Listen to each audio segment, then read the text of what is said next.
రథసప్తమి అంటే మాఘమాస శుక్లపక్షం సప్తమి తిథి రోజును జరుపుకుంటారు. ఈ రోజును సూర్యుడు తన రథం చక్రంతో 7 గుర్రాలతో పూర్వదే దిక్కున ఉత్తరాయణం వైపు ప్రయాణం ప్రారంభించిన రోజని భావిస్తారు. తెలుగు రాష్ట్రాల్లో మన శ్రీకాకుళం జిల్లాలో అరసవిల్లి శ్రీ సూర్యనారాయణ స్వామి ఆలయం రథసప్తమి రోజున అత్యంత వైభవంగా ప్రత్యేక పూజలు నిర్వహిస్తారు.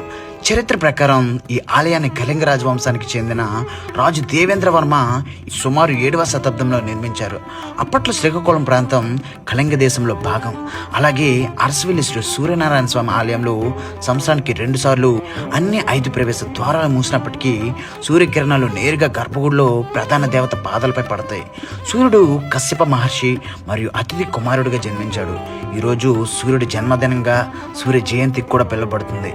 సూర్యుడికి రథానికి ఒక చక్రం ఉంటుంది. అది కాలచక్రంగా భావించబడుతుంది. ఈ చక్రంలో 12 ఆకులు, 12 నెలలు, 12 రాసులు సూచించబడతాయి. సూర్యుడు ఎల్లప్పుడూ రథంపై ప్రయాణిస్తాడు, ఎప్పుడు విశ్రాంతి తీసుకోడు. అందుకే కాలం ఆగదు. రథానికి 7 గుర్రాలు ఉంటాయి. ఇవి సప్త సందస్సులు, 7 లైలు మరియు 7 రోజులు వారాలు సూచిస్తాయి. సూర్యకాంతిలో ఉన్న 7 రంగులు కూడా ఈ 7 గుర్రాలను సూచిస్తాయి. ఉదయం సూర్యుడు రథంపై ప్రయాణిస్తుండగా అరుణుడు సారథిగా వెలుగును పంచుతాడు. అందుకే ఆకాశం ఉదయాన్ని ఎర్రగా కనిపిస్తుంది. ఆ కాంతి అరుణుడికి ప్రతీక. మన శరీరంలో 5 ఇంద్రియాలు, మనస్సు మరియు బుద్ధి కూడా 7 గుర్రాలను సూచిస్తాయి.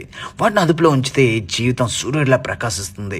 రథసప్తమి రోజున భక్తులు జీవశక్తి కోసం సూర్య భగవాను పూజిస్తారు. శ్రేయస్సు కోసం సూర్య నమస్కారాలు చేస్తారు.